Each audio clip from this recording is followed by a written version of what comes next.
Damos paso a la siguiente presentación. La siguiente presentación es a cargo de Ana Luz Minera, de la Universidad Nacional Autónoma de México, con el tema Urgen cuidados alternativos y sistemas de acogida para niños, niñas y adolescentes migrantes no acompañados. Tenemos, igual como le comenté a las colegas, tenemos 20 minutos y ahora sí, como dicen, y su tiempo inicia ya. Hola, buenos días. Pues me presento, mi nombre es Ana Luz Minera, soy egresada del doctorado en Antropología de la UNAM, como ya dijo Ariel, y estudio la migración de los niños y adolescentes que viajan no acompañados por México. También colaboro como voluntaria en el albergue para migrantes que está en Metepec, en el Estado de México. Y bueno, pues primero que nada agradezco a Ariel Mojica y al Observatorio Regional de las Migraciones por esta oportunidad y por la preocupación de generar espacios como ¿no? Tan necesarios para generar este intercambio y esta discusión en torno a temas tan relevantes como el poner atención a la infancia, a la adolescencia, a la juventud migrante contemporánea. Voy a compartir la pantalla con ustedes. Me dicen, por favor. Sí. Sí, va cargando. Está empezando a cargar. Ahí está. Muy bien, muchas gracias. Bueno, pues comenzamos. Pues como ya es sabido por todos ustedes, por México transitan ya desde hace 2 décadas niñas, niños y adolescentes provenientes sobre todo, digamos que de Centroamérica, aunque también pues de otros países de Latinoamérica y recientemente pues también de otros continentes.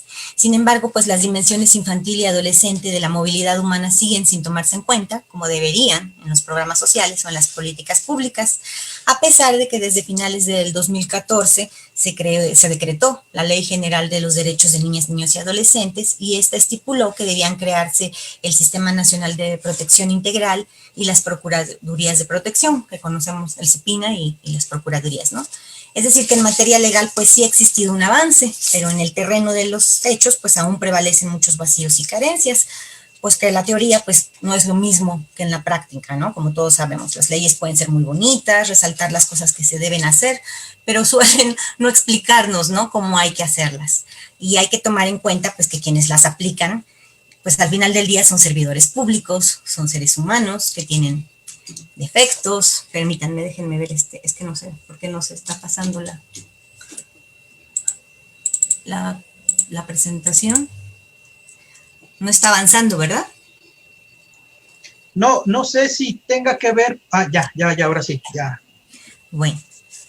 Y bueno, pues como les decía, quienes aplican las leyes al final del día son servidores públicos, ¿no? Con seres humanos que tienen ideologías determinadas, con marcos culturales específicos y que además pues tenemos que tomar en cuenta que están insertos en un sistema en el que las instituciones adolecen, como ya comentaron las compañeras, muchas veces de presupuestos adecuados, de capacitación constante y en muchas ocasiones pues hasta de infraestructura. Por lo tanto, pues de nada sirve que se firmen acuerdos internacionales, tratados o que se dicten leyes si estos no se aplican en el terreno de la realidad. Y en el caso de los niños y adolescentes en contexto de movilidad, pues tenemos además que ceñirnos a esta lógica de la política migratoria mexicana, que históricamente se ha caracterizado por la discrecionalidad, es decir, por jerarquizar bajo una ideología racista unas nacionalidades y culturas sobre otras.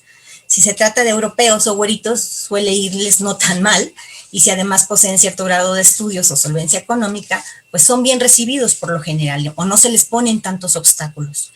Pero si el color de su piel es más oscuro o su condición de clase desfavorable, entonces a este tipo de personas se les complican las cosas. Se les ponen más requisitos, les cuesta más regularizar su condición migratoria, etc. Y esto pues ha sido así a lo largo del tiempo.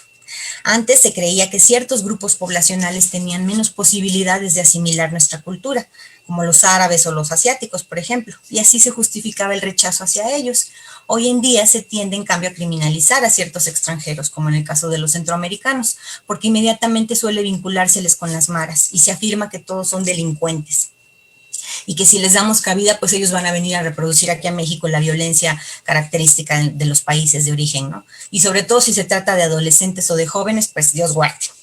Entonces, ¿qué ocurre? Pues que si el Estado, por medio de sus servidores públicos o autoridades, lleva a cabo esta clase de procederes, el mensaje que se transmite a la sociedad, pues es de legitimidad. De ahí que gran parte de la población repite estas prácticas racistas, considerándolas pues lo más normal del mundo, es decir, las justifica. Y del racismo, pues es muy fácil caer en otra serie de conductas como la discriminación, y esta pues ya implica más bien no permitirles el acceso a derechos. Por eso es común atestiguar que los migrantes, aunque sean niños, sufren procesos de vulneración y diversas violaciones a sus derechos humanos. Y si esto coincide con la intersección de otras características, además de la migratoria, como mencionaba Viridiana, como pueden ser el género, la edad, la pertenencia étnica, la identidad sexual, o incluso el sistema de creencias, pues ya se imaginarán todo lo que puede llegar a padecer una sola persona. Por todos estos motivos, la lógica de las políticas migratorias en general no prioriza las necesidades de la infancia y la adolescencia de los nuevos flujos poblacionales, ni mucho menos toma en cuenta su diversidad. Y es que a México, pues sí, en efecto llegan niños muy variados, ¿no? Por ejemplo, muchos niños de comunidades indígenas que necesitan un traductor y que según la ley debería facilitárseles, ¿no? Pero esto no ocurre. También hay niños con capacidades diferentes, diversofuncionales, cuyos padres muchas veces precisamente por eso viajan, ¿no? Porque tratan de encontrar en México tratamientos para su salud que no encuentran en sus comunidades, ¿no? Y también pues por esta razón requieren de una atención especial, y de ellos, por ejemplo, muy poco sabemos, no hay suficientes estudios que nos proporcionen esta clase de información. Entonces, por lo tanto, pues en México urgen fortalecer la hospitalidad y el refugio hasta este grupo etario y hacerlos partícipes en la toma de decisiones y el diseño de políticas destinadas a su atención, como bien lo determina la Ley General de Derechos de Niñas, Niños y Adolescentes, a fin de ubicarlos pues como epicentro, ¿no?, de los temas que les conciernen y atender sus verdaderas necesidades. Pues con frecuencia se quebranta el principio pro persona, que eleva a rango constitucional, es decir, vinculante, todo asunto que involucre los derechos de un individuo, en este caso, pues el interés superior de los niños. Asimismo, como sabemos, un gran porcentaje de los niños que emigran lo hacen solos, la mayoría porque intenta escapar de estos contextos de violencia, ya sea doméstica o social, y otros más porque desean reunificarse con familiares en México o en Estados Unidos. Pero pues independientemente del motivo que los lleve a migrar, el hecho de que lleguen solos a nuestro país y de que sean menores de edad, pues ya los pone en automático como merecedores de la protección internacional, ¿no? Solo por el hecho de esta minoría de edad. Sin embargo, pues entre las faltas más graves que cometen los agentes del Instituto Nacional de Migración, como ya todos sabemos, pues es el deportarlos, ¿no? O el negarles el acceso al derecho y al refugio, sin analizar caso por caso. Es decir, y respetan, por lo tanto, el principio de no devolución que se establece en el artículo 22 de la Convención Americana, y el que establece que si un extranjero necesita refugio porque su libertad o su vida estén en riesgo, pues el Estado que lo recibe no puede rechazarlo en la frontera, ni expulsarlo, ni devolverlo sin un análisis previo adecuado de su situación. En palabras de los abogados, esta es la piedra angular de la protección de los refugiados, pero nuestras autoridades migratorias acostumbran violarla sin importar que se trate de solicitantes menores de edad o de que la figura de refugiado se establezca en la Constitución mexicana, así como en diversas leyes secundarias o reglamentarias, lo cual en teoría pues debería obligarlos a respetarla. Y entre estas, pues una de las más importantes en materia de protección es precisamente la Ley General de Derechos de Niñas, Niños y Adolescentes, que por ser general, pues distribuye competencias entre los distintos niveles de gobierno. Imagínense, si así no se respeta cabalidad, pues ¿qué podemos esperar, no? Pues esta misma ley en su artículo 96 señala también explícitamente que está prohibido retornar a un menor de edad cuya edad o vida estén en riesgo por cuestiones de violencia generalizada, masiva en su país, por las violaciones de derechos humanos o porque puede ser sometido a tratamientos crueles, a tortura, a situaciones degradantes. No obstante, pues repito, ¿no?, también esta ley suele pasarse por alto. Es así, entonces, que la salvaguarda de los menores de edad migrantes y el adecuado ejercicio de sus derechos continúan siendo una tarea pendiente, y por ello la implementación de cuidados alternativos y sistemas de acogida constituye pues una prioridad impostergable. Cuando nos referimos a niños no acompañados, su tutela o responsabilidad legal pues se supone que debe caer en el Estado receptor, que en este caso pues es México, ¿no? Y en este caso pues serían las procuradurías de protección, pero lamentablemente pues para nada es una constante que sus representantes asuman esta labor, acompañen a los niños en los procesos judiciales, luchen por sus intereses o se preocupen por conseguirles hogares de acogida. Más bien, yo hablo de acuerdo con experiencia empírica, las procuradurías del DIF prefieren canalizar muchas veces a los niños a los albergues de la sociedad civil, en vez de tenerlos bajo su custodia en los centros de asistencia social, conocidos como CAS. Esto pues también se debe a una serie de factores, ¿no? Por ejemplo, entran en juego desde la misma sensibilidad de los propios funcionarios o directores de cada casa hogar, ya que muchas veces ellos argumentan que el Sistema Nacional de Desarrollo Integral para la Familia es una institución que fue creada para atender a niños y adolescentes mexicanos, ¿no? Y no a extranjeros. Y pues aunque podríamos decir que en un inicio esto fue así, pues que el DIF se concibió así, pues el mundo y la realidad se van transformando, ¿no? Y en la actualidad el problema de la migración infantil y adolescente no acompañada es algo que no se limita solo a Centroamérica y a México, sino que lo vemos en todo el mundo y en los distintos continentes. Por eso en nuestro caso, pues el Estado mexicano no pudo seguir siendo omiso y tuvo que firmar convenciones, tratados internacionales respectivos no solo a la protección de la niñez, sino también al refugio. Y como ya vimos, pues el Estado receptor o de tránsito, en este caso, que debe defender independientemente de la condición migratoria a los extranjeros que se encuentren bajo su jurisdicción, o en este caso a los niños, a nivel nacional, pues a qué institución le corresponde esta protección, ¿no? O velar por esta seguridad en México. Pues al DIF. Entonces, le guste o no les guste a los trabajadores del DIF, pues la niñez migrante, mientras se encuentra en territorio mexicano, también forma parte de sus obligaciones. Pero bueno, una vez más, el papel dice una cosa y la realidad dice otra. Entonces, sucede que en muchos casos los directivos de los CAS se niegan a recibir a los niños en sus instalaciones, al menos mientras no llegan a ser supervisados directamente por las procuradurías, que aquí también es otro factor que se quebranta, ¿no? La ley estipula que las procuradurías deben vigilar, deben fiscalizar el comportamiento de los CAS constantemente, pero esto no se lleva en la práctica como debería ser, ¿no? Y por lo mismo pues se cometen muchas irregularidades. Y en otros casos porque los albergues del DIF reciben a muy pocos niños también solo para cubrir apariencias, ¿no? O porque alegan no contar con presupuestos suficientes, no tener la infraestructura adecuada o el personal calificado. Y es cierto que en ocasiones esto ocurre, hay centros de asistencia social que son muy pequeños, que no se dan abasto, pero tampoco se puede negar que en muchas otras ocasiones sí existen las condiciones idóneas, pero lo que no hay o lo que falta es voluntad. Yo misma he sido testigo de cómo determinadas autoridades del DIF se preocupan por cumplir solo con las normas hasta que, digamos, 3 días, ¿no? Tienen a los niños en el albergue cuando se los canaliza el Instituto Nacional de Migración, pero no profundizan en el análisis de cada caso en particular, ni los ayudan a obtener la condición de refugiados, sino que los envían de inmediato, casi en automático, de nuevo al Instituto Nacional de Migración para que éste lleve a cabo su proceso de repatriación. Entonces, terminan ayudando al Instituto Nacional de Migración a deportar a los niños en vez de buscarles alternativas o de reconocer su necesidad de refugio o de protección complementaria. Es decir, provocan que se les regrese a sus países de origen, a los mismos escenarios hostiles de los que vienen huyendo. ¿Y cuál es el destino de muchos niños que son retornados? Pues incluso hasta la muerte en diferentes ocasiones, ¿no? Y en el mejor de los casos, pues lo que hacen algunos funcionarios del DIF cuando no quieren o no pueden alojar a los niños migrantes en sus instalaciones es canalizarlos a esta clase de albergues, como en el que yo colaboro, que son o religiosos o pertenecientes a la sociedad civil, ¿no?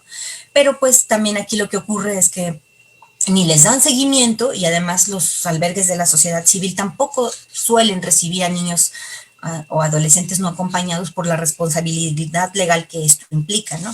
Entonces, pues también de una u otra forma, cuando bien les va, en el mejor de los casos, hay albergues en los que pueden llegar tal vez a estar por espacio de meses, de 2 o 3 meses, y cuando mucho 6 meses, pero después vuelven a las mismas, ¿no? Se pueden ver de nuevo en las calles y quedan en esta misma situación de vulnerabilidad, ¿no? Y con la condición migratoria irregular, porque pues si nadie los asesora, ellos no saben qué procedimientos son los que tienen que seguir para solicitar una visa humanitaria o la condición de refugio, no saben con quién dirigirse, en muchas ocasiones pues no tienen ni dinero para los pasajes o no conocen las ciudades y pues con mucha facilidad se pierdan, entonces quedan sujetos a una gran vulnerabilidad.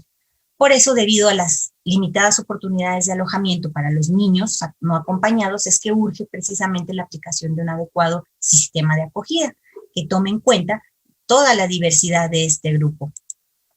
Internacionalmente existen distintos modelos que buscan brindarles protección y contribuir a un desarrollo favorable en el marco de este contexto migratorio y que al parecer pues, han funcionado con relativo éxito, no solo en Europa, sino también en México. Podríamos decir que hay modelos incluso previos a la migración infantil y adolescente, como las aldeas infantiles o albergues como Tashirat, en Morelos, que sí aplican esta lógica no asistencialista y han funcionado con mucho éxito. Y incluso en México también existen modelos alternativos de atención desde el punto de vista teórico, que se basan en un enfoque de derechos humanos de la infancia y que se basan también en las directrices de la ONU, pero pues que no se llevan a la práctica como política pública, al menos no a nivel federal, ni en la medida que la situación lo amerita, ¿no?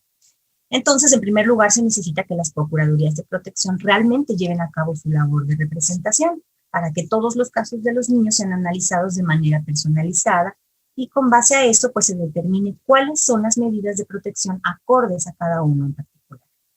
También es imprescindible que existan también, como ya comentaron las compañeras, pues mejor comunicación entre las instituciones, ¿no? El papel de los consulados también es muy importante. Ellos yo considero que deberían involucrarse más porque no protegen realmente a los menores que vienen huyendo de la violencia de sus respectivos países. Lo ideal sería que participaran en esta tarea también de conseguir tutores para los niños no acompañados aquí en México, no sé, entre posibles candidatos de la sociedad civil que acompañaran y velaran estos seguimientos con las procuradurías de protección, ¿no? Y a las procuradurías, por su parte, pues también les corresponde fiscalizar a los CAS que acepten más presencia de niños migrantes en sus albergues, en mayores porcentajes de lo que actualmente lo hacen, y pues también que creen más albergues a lo largo de toda la ruta migratoria, porque se necesita invertir en ellos recursos de los 3 órdenes de gobierno. Precisamente en los últimos meses del 2019, el secretario de Relaciones Exteriores anunció con bombo y platillo que se iba ya por fin a aplicar en México el modelo de cuidados alternativos para menores migrantes no acompañados y que este sería puesto en marcha por la Secretaría de Relaciones Exteriores, por el DIF, por el ACNUR y por la UNICEF, ¿no? Y Faltan 4 minutos, perdón. ¿Cuánto? Faltan 4 minutos. Bueno, este modelo pues plantea las modalidades familiares y residenciales. Y las primeras implican el acogimiento ya sea por familiares consanguíneos, que pueden ser familiares de una familia extensa que tenga el menor ya sea en México o en Estados Unidos, abuelos, tíos, hermanos, o por afinidad, ¿no? Que podrían ser padrinos o amigos de la familia. Y también se requiere el acogimiento en hogares de guarda, como el trato de familias ajenas que no comparten precisamente lazos de sangre, pero que sí están dispuestos a llevar a cabo esta labor, ¿no? Ojo, se supone que en estos casos deben existir por parte de las autoridades competentes evaluaciones y capacitaciones previas de los hogares y de sus integrantes para verificar precisamente que cumplan con los requisitos que estipula la ley y que las procuradurías lleven a cabo este seguimiento para valorar periódicamente las condiciones de seguridad y desarrollo de los niños, ¿no? El segundo tipo de modelo, que es el acogimiento residencial, corresponde a los albergues del DIF en estos CAS y también tiene la modalidad de grupos de departamento, que son como soluciones de alojamiento independiente y tutelado según la ONU, y que son el modelo perfecto para adolescentes que ya son padres de familia y que necesitan mayor autonomía, ¿no? O para los niños diversofuncionales o para los niños integrantes de la comunidad lesbico gay. Y este modelo de cuidados alternativos pues también consta de 4 etapas. La primera pues es identificar, ¿no? Que corresponde ya sea al DIF o al Instituto Nacional de Migración, el que detecte primero a los niños cuál es el caso de cada menor en particular. Después está la segunda etapa, que es la de acogida, una primera acogida que se debe llevar a cabo en albergues temporales en el que los niños no deben estar más de 45 días y que la Procuraduría y el CAS deben elaborar un diseño, un plan de protección y restitución de derechos personalizado. Y el CAS, pues, un esbozo de lo que sería el plan de vida personal, ¿no? Y este plan, pues, debe revisarse y actualizarse periódicamente, ¿no? Previendo que las condiciones en la vida, pues, son cambiantes y que lo que tal vez funcione en una primera instancia, a mediano o a largo plazo, quizá deba ser modificado por las necesidades que se vayan transformando en los niños, ¿no? La tercera etapa corresponde a la segunda acogida. Para este momento, pues ya se debe haber conseguido o bien reunificar a los menores de edad con integrantes de esta familia extensa y hacer este acogimiento jurídicamente, o canalizarlos a una familia ajena que esté dispuesta a recibirlos y apoyarlos, que como ya dijimos, haya pasado por los filtros necesarios para llevar a cabo esta labor. Y también, pues no debemos perder de vista la opinión de los niños, que debe ser tomada en cuenta en todo momento, ¿no? porque si no quieren ir con una familia y prefieren, no sé, la modalidad de acogida institucional, pues entonces debe tomarse en cuenta su opinión.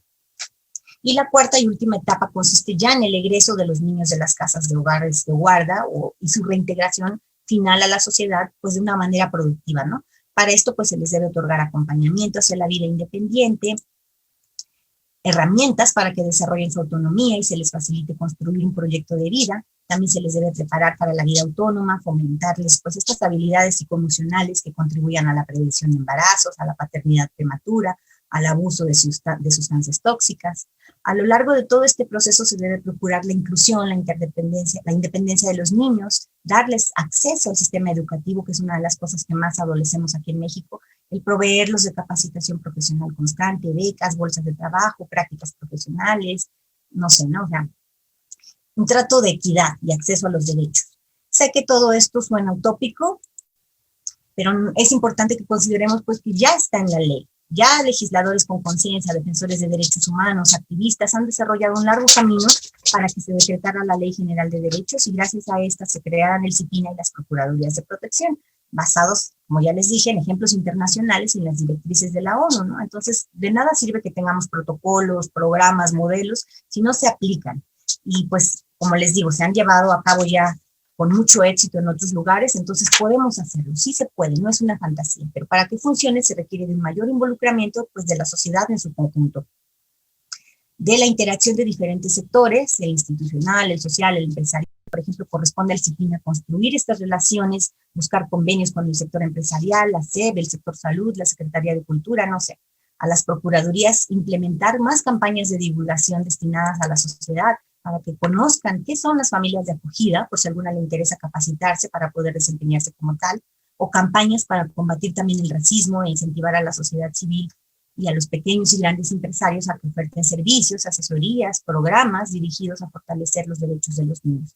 En fin, se pueden generar hogares de guarda adecuados no solo por consanguinidad, sino también por afinidad y disposición, pero que sean evaluados, capacitados, certificados, y también se pueden crear departamentos subsidiados, estas soluciones independientes y tuteladas que representen una alternativa para los adolescentes, para los niños diversos funcionales, para los niños con identidades de género diversas. Entre todos, yo creo que sí podemos exigir la aplicabilidad de las leyes y modelos que ya existen en favor de la niñez y de la adolescencia migrantes y al mismo tiempo, pues, contribuir involucrándonos más, ¿no?, en su protección. Recordemos que del trato que le brindemos a los niños del presente dependerá el ser y el actuar de la juventud y de la adultez del mañana. Y para encaminarlos hacia el sentido de responsabilidad social, hacia la disminución de la violencia, pues debemos proporcionarles entornos dignos, tratarlos con respeto y apego a sus derechos humanos, incentivar su autoestima, su autonomía. Solo así lograremos también el adecuado desarrollo e integración de los niños y adolescentes migrantes a nuestras sociedades, ya sea de tránsito o de destino en México. Por mi parte sería todo. Gracias. Muchas gracias, Ana Luz. Muchas gracias por